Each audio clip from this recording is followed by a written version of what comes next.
las meditaciones de Marco Aurelio, comenzando con el siguiente libro. Meditaciones, Marco Aurelio, libro 4.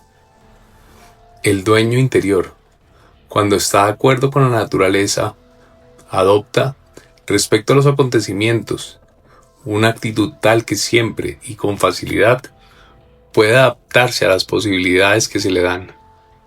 No tiene predilección por ninguna materia determinada, sino que se lanza indistintamente ante lo que se le presenta, con prevención, y convierte en materia para sí incluso lo que le era obstáculo. Como el fuego, cuando se apropia de los objetos que se caen resplandecientemente con gran rapidez, se familiariza con lo que se le arroja encima y lo que consume totalmente, levantándose a mayor altura con estos nuevos escombros. Ninguna acción debe emprenderse al azar, ni de modo divergente a la norma consagrada por el arte. Se buscan retiros en el campo, en la costa y en el monte. Tú también sueles anhelar tales retiros, pero todo eso es de lo más vulgar, porque puedes, en el momento que te apetezca, retirarte en ti mismo. En ninguna parte un hombre se retira con mayor tranquilidad y más calma que en su propia alma, sobre todo aquel que posee en su interior tales bienes, que si se inclina hacia ellos, de inmediato consigue una tranquilidad total. Y denomino tranquilidad única y exclusivamente al buen orden. Concédete, pues, sin pausa, este retiro y recupérate. Sean breves y elementales los principios que, tan pronto los hayas localizado, te bastarán para recluirte en toda tu alma y para enviarte de nuevo, sin enojo, a aquellas cosas de la vida ante las que te retiras. Porque, ¿contra quién te enojas? ¿Contra la ruindad de los hombres? Reconsidera este juicio. Los seres racionales han nacido el uno para el otro. La tolerancia es parte de la justicia. Sus errores son involuntarios. Reconsidera también cuántos, declarados ya enemigos, sospechosos u odiosos, atravesados por la lanza, están tendidos, reducidos a ceniza. Modérate de una vez, pero ¿estás molesto por el lote que se te asignó? Rememora la disyuntiva, o una providencia o átomos, y gracias a cuántas pruebas se ha demostrado que el mundo es como una ciudad. Pero, ¿te apresarán todavía las cosas corporales? Date cuenta de que el pensamiento no se mezcla con el hálito vital que se mueve suave o violentamente. Una vez que se ha recuperado y ha comprendido su peculiar poder, y finalmente ten presente cuánto has oído y aceptado respecto al pesar y al placer. ¿Acaso te arrastrará la vanagloria? Dirige tu mirada a la prontitud con que se olvida todo y al abismo del tiempo infinito por ambos lados, a la vaciedad del eco, a la versatilidad o inflexión de los que se dan la impresión de elogiarte, a la angostura del lugar en que se circunscribe la gloria, porque la tierra entera es un punto y de ella, ¿cuánto ocupa el reconcilio que habitamos? Y allí, ¿cuántos y qué clase de hombres elogiarán? Te resta, pues, tenlo presente, el refugio que se halla en este diminuto campo de ti mismo, y por encima de todo, no te atormentes ni te esfuerces en demasía. Antes bien, sé hombre libre y mira las cosas como varón, como hombre, como ciudadano, como ser mortal. Y entre las máximas que tendrás a mano y hacia las que te inclinarás, figuren estas dos. Una, que las cosas no alcanzan el alma, sino que se encuentran fuera, desprovistas de temblor, y las turbaciones surgen de la única opinión interior.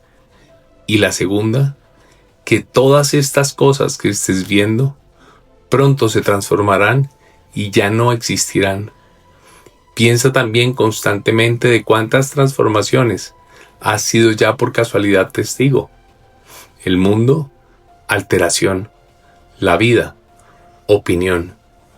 Si la inteligencia nos es común, también la razón, según la cual somos racionales, nos es común. Admitido eso, la razón que ordena lo que debe hacerse o evitarse, también es común. Concedido eso, también la ley es común. Convenido eso, somos ciudadanos. Aceptado eso, participamos de una ciudadanía. Si eso es así, el mundo es como una ciudad.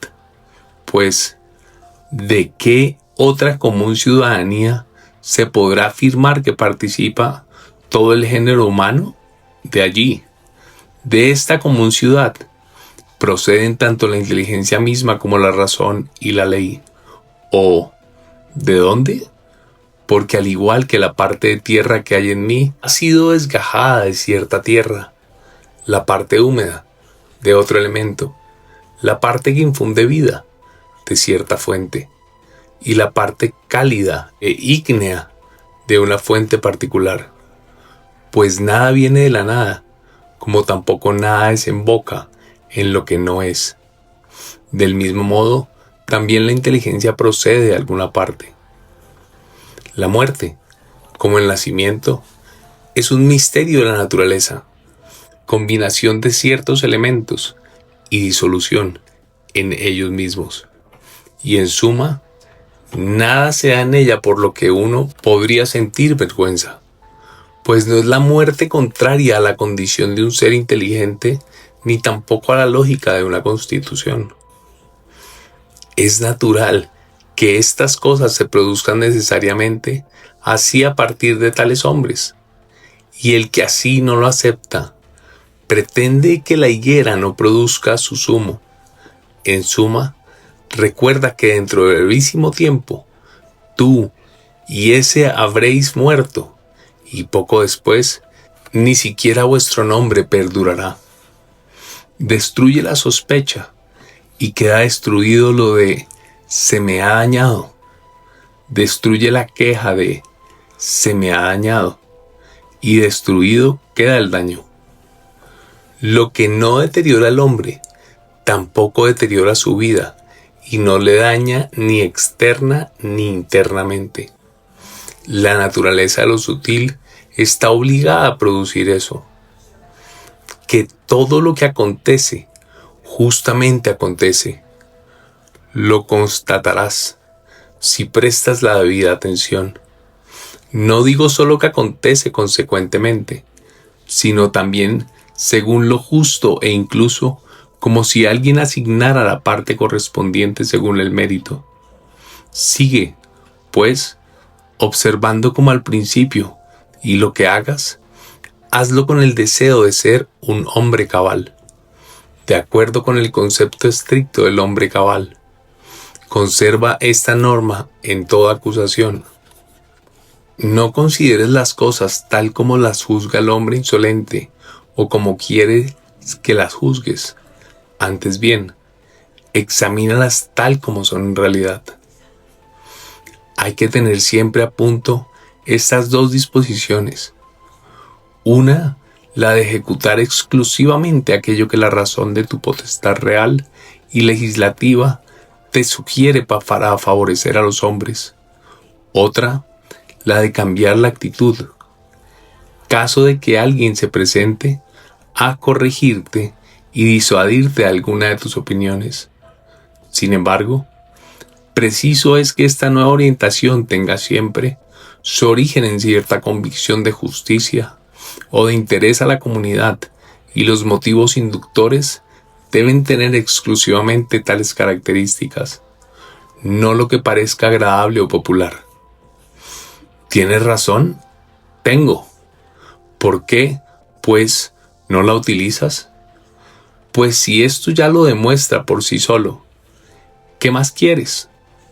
Subiste como parte, te desvanecerás en lo que te engendró, o mejor dicho, serás reasumido mediante un proceso de transformación dentro de tu razón generatriz. Muchos pequeños granos de incienso se encuentran sobre el mismo altar. Uno se consumió antes, el otro más tarde, y nada importa la diferencia.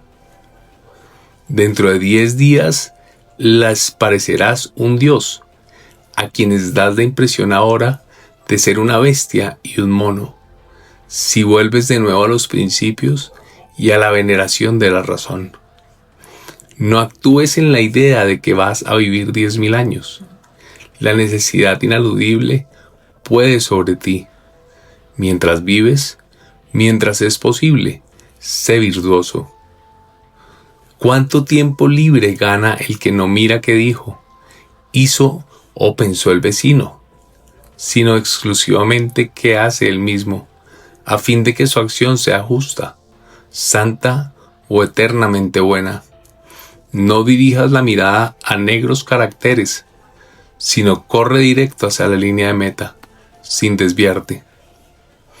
El hombre que se desvive por la gloria póstuma no se imagina que cada uno de los que han acordado de él morirá también muy pronto. Luego, a su vez, morirá el que le ha sucedido, hasta extinguirse todo su recuerdo en un avance progresivo a través de objetos que se encienden y se apagan. Mas, suponte que son incluso inmortales los que de ti se acordarán, e inmortal también tu recuerdo. ¿En qué te afecta esto? Y no quiero decir que nada en absoluto le afecta al muerto, sino que el vivo, ¿qué le importa el elogio? A no ser en algún caso, por cierta ventaja para la administración, abandonas, pues, ahora, inoportunamente, el don de la naturaleza que depende de una razón distinta. Por lo demás, todo lo que es bello, en cierto modo, bello es por sí mismo, y termina en sí mismo sin considerar el elogio como parte de sí mismo. En consecuencia, ni se empeora ni se mejora el objeto que se alaba. Afirmo esto incluso tratándose de cosas que bastante comúnmente se denominan bellas, como, por ejemplo, los objetos materiales y los objetos fabricados. Lo que en verdad es realmente bello, ¿de qué tiene necesidad? No más que la ley, la verdad, la benevolencia o el pudor. ¿Cuál de estas cosas es bella por el hecho de ser alabada o se destruye por ser criticada? ¿Se deteriora la esmeralda porque no se le elogie? ¿Y qué decir del oro, del marfil, de la púrpura, de la lira, del puñal, de la florecilla, del arbusto? Si las almas perduran, ¿cómo desde la eternidad consigue el aire darles cabida? ¿Y cómo la tierra es capaz de contener los cuerpos de los que vienen enterrándose desde tantísimo tiempo? Pues al igual que aquí, después de cierta permanencia, la transformación y dilución de estos cuerpos cede el sitio a otros cadáveres. Así también las almas trasladadas a los aires, después de un periodo de residencia allí, se transforman, se dispersan y se dejan sitio a las almas que viven en otro lugar. Esto podría responderse en la hipótesis de la supervivencia de las almas, y conviene considerar no solo la multitud de cuerpos que así se entierran, sino también la de los animales, que contenidamente comemos e incluso el resto de seres vivos, pues cuán gran número es consumido y, en cierto modo, es sepultado en los cuerpos de los que con ellos se alimentan, y, sin embargo, tienen cabida porque se convierten en sangre, se transforman en aire y fuego. ¿Cómo investigar la verdad sobre este punto? Mediante la distinción entre la causa material y la formal. No te dejes zarandear, por el contrario, en todo impulso corresponde con lo justo, y en toda fantasía conserva la facultad de comprender. Armoniza conmigo todo lo que para ti es armonioso. Oh mundo, ningún tiempo oportuno para ti es prematuro ni tardío para mí.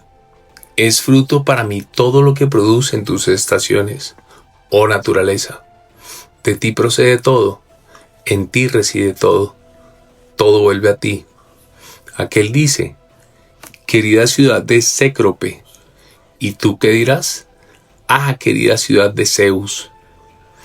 Abarcas pocas actividades, dice. Si quieres mantener el buen humor, ¿no sería mejor hacer lo necesario y todo cuanto prescribe, y de la manera que lo prescribe la razón del ser sociable por naturaleza? Porque este procedimiento no solo procura buena disposición de ánimo para orar bien, sino también el optimismo que proviene de estar poco ocupado. Pues la mayor parte de las cosas que decimos y hacemos, al no ser necesarias, si se las suprime repostarían bastante más ocio y tranquilidad. En consecuencia, es preciso recapacitar personalmente en cada cosa. ¿No estará esto entre lo que no es necesario? Y no solo es preciso eliminar las actividades innecesarias, sino incluso las imaginaciones. De esta manera, dejarán de acompañar las actividades superfluas. Comprueba cómo te sienta la vida del hombre del bien que se contenta con la parte del conjunto que le ha sido asignada y que tiene suficiente con su propia actividad justa y con su benévola disposición. ¿Hasta visto aquello?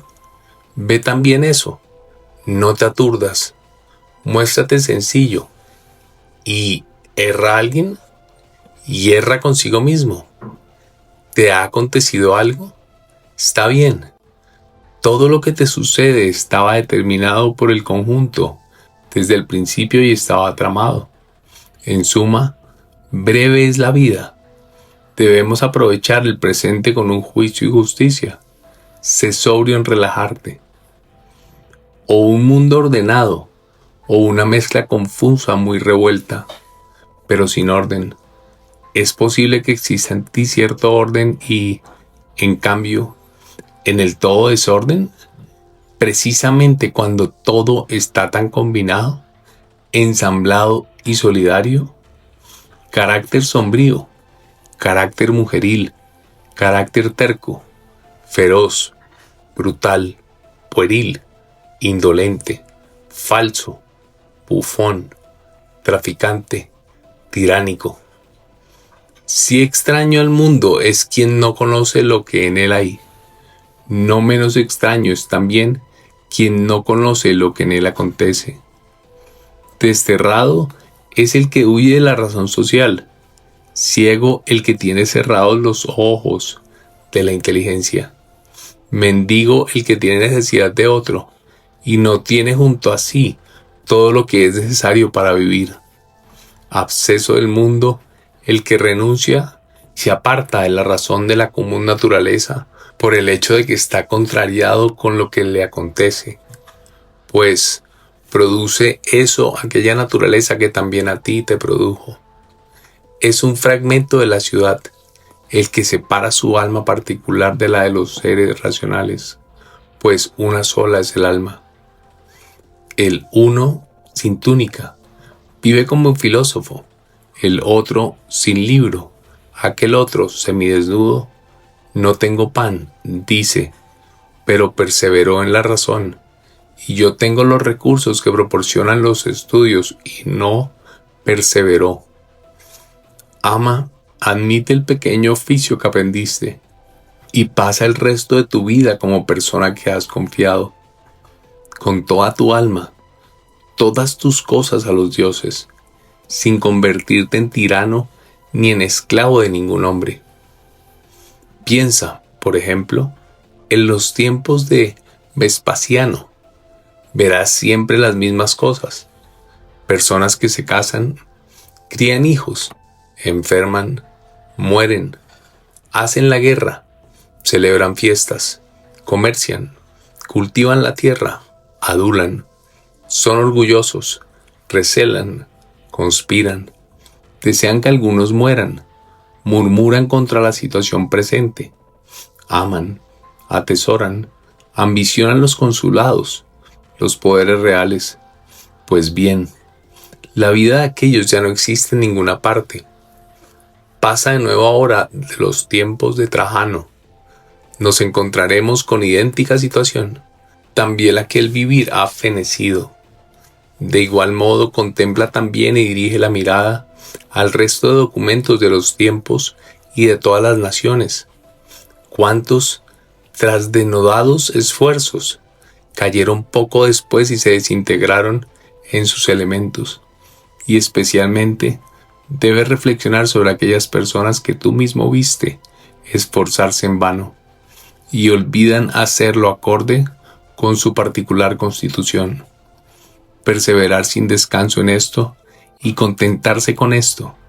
De tal modo es necesario tener presente que la atención adecuada a cada acción tiene su propio valor y proporción, pues así no te desanimarás, a no ser que ocupes más tiempo del apropiado en tareas bastante nimias. Las palabras antaño familiares son ahora locuciones caducas. Lo mismo ocurre con los nombres de personas que muy celebrados en otros tiempos son ahora, en cierto modo, locuciones caducas. Camilo, Cesón, Boleso, Leonato y, poco después, también Escipión y Catón. Luego, también Augusto, después Adriano y Antonino.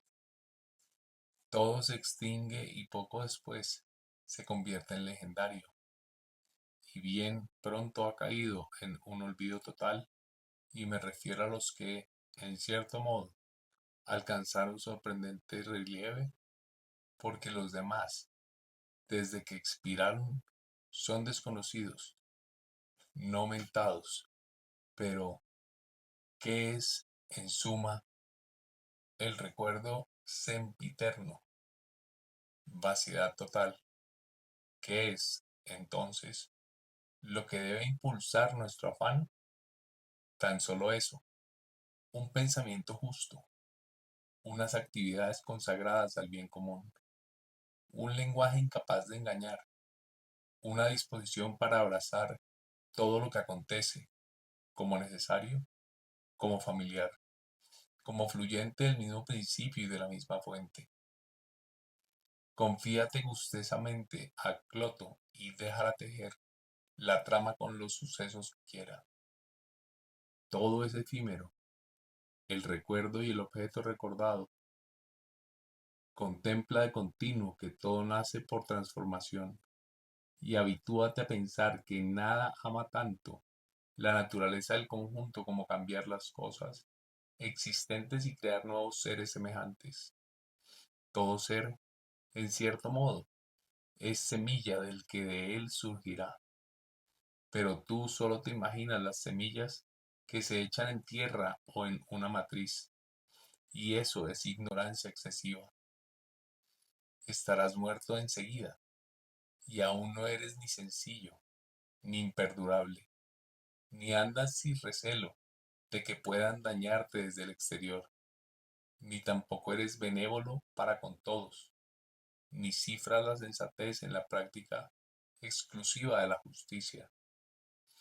Examina con atención sus guías interiores e indaga qué evitan los sabios y qué persiguen.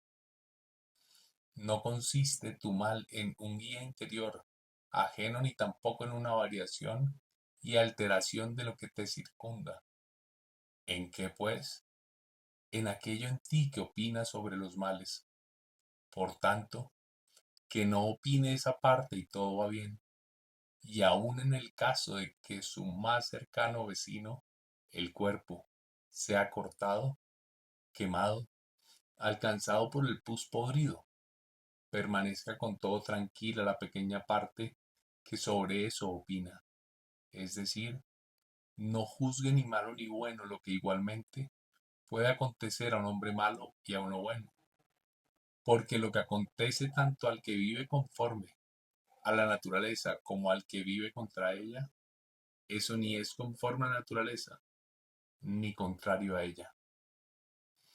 Concibe sin cesar el mundo como un ser viviente único, que contiene una sola sustancia y un alma única, y como se refiere a una sola facultad de sentir, la suya, y como todo lo hace con un solo impulso, y como todo es responsable solidariamente de todo lo que acontece. ¿Y cuál es la trama y contextura? Eres una pequeña alma que sustenta un cadáver, como decía Epicteto. Ningún mal acontece a lo que está en curso de transformación, como tampoco ningún bien a lo que nace a consecuencia de un cambio. El tiempo es un río y una corriente impetuosa de acontecimientos.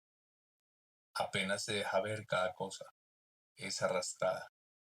Se presenta otra, y esa también va a ser arrastrada. Todo lo que acontece es tan habitual y bien conocido como la rosa en primavera y los frutos en verano. Algo parecido ocurre con la enfermedad, la muerte, la difamación, la conspiración y todo cuanto alegra o aflige a los necios. Las consecuencias están siempre vinculadas con los antecedentes, pues no se trata de una simple enumeración aislada y que contiene tan solo lo determinado por la necesidad, sino de una combinación racional, y al igual que las cosas que existen tienen una coordinación armónica, así también los acontecimientos que se producen manifiestan no una simple sucesión, sino cierta admirable afinidad. Tener siempre presente la máxima de Heráclito: la muerte de la tierra es convertirse en agua, la muerte del agua es convertirse en aire, la muerte del aire es convertirse en fuego, e inversamente. Y recordar también lo del que olvida a donde conduce el camino, y asimismo que, con aquello que más frecuentemente trato tienen, a saber, con la razón que gobierna el conjunto del universo. Con esto disputan, y les parecen extrañas las cosas que a diario les suceden. Y además, no hay que actuar y hablar como durmiendo, pues también entonces nos parece que actuamos y hablamos, y que no hay que ser como hijos de los padres, es decir, aceptar las cosas de forma simple, como las has heredado, como si un Dios te hubiese dicho: mañana morirás, o, en todo caso, pasado mañana. No habrías puesto mayor empeño en morir pasado mañana que mañana, a menos que fueras extremadamente vil. ¿Por qué? ¿Cuánta es la diferencia? De igual modo, no consideres de gran importancia morir al cabo de muchos años en vez de mañana. Considera sin cesar cuántos médicos han muerto después de haber fruncido el ceño repetidas veces sobre sus enfermos. Cuántos astrólogos, después de haber vaticinado como hecho importante la muerte de otros. Cuántos filósofos, después de haber sostenido innumerables discusiones sobre la muerte o la inmoralidad. Cuántos jefes, después de haber dado muerte a muchos. Cuántos tiranos, tras haber abusado, como si fueran inmortales, con tremenda arrogancia, de su poder sobre vidas ajenas. Y cuántas ciudades enteras, por así decirlo, han muerto. Hélice, Pompeya, Herculano y otras incontables. Remóntate también, uno tras otro, a todos cuantos has conocido. Este, después de haber tributado los honores fúnebres a aquel, fue sepultado seguidamente por otro, y así sucesivamente, y todo en poco tiempo. En suma, examina siempre las cosas humanas como efímeras y carentes de valor. Ayer, una moquita; mañana, momia o ceniza. Por tanto, recorre este pequeñísimo lapso de tiempo obediente a la naturaleza y acaba tu vida alegremente, como la aceituna que, llegada a la sazón, caería elogiando a la tierra que la llevó a la vida y dando gracias al árbol que le produjo. Ser igual que el promontorio contra el que sin interrupción se estrellan las olas. Este se mantiene firme y en torno a él se adormece la espuma del oleaje. Desdichado de mí, porque me aconteció eso. Pero no, al contrario, soy afortunado. ¿Por qué? A causa de lo que me ha ocurrido. Persisto hasta el fin sin aflicción, ni abrumado por el presente ni asustado por el futuro, porque algo semejante pudo acontecer a todo el mundo, pero no todo el mundo hubiera podido seguir hasta el fin sin aflicción después de eso. ¿Y por qué? Entonces, ¿va a ser un infortunio más que esto buena fortuna? ¿Acaso denominas, en suma, desgracia de un hombre a lo que no es desgracia de la naturaleza del hombre? ¿Y te parece aberración de la naturaleza humana lo que no va contra el designio de su propia naturaleza? ¿Por qué, pues, has aprendido tal designio? ¿Te impide este suceso ser justo, magnánimo, sensato, prudente, reflexivo, sincero, discreto, libre, etcétera?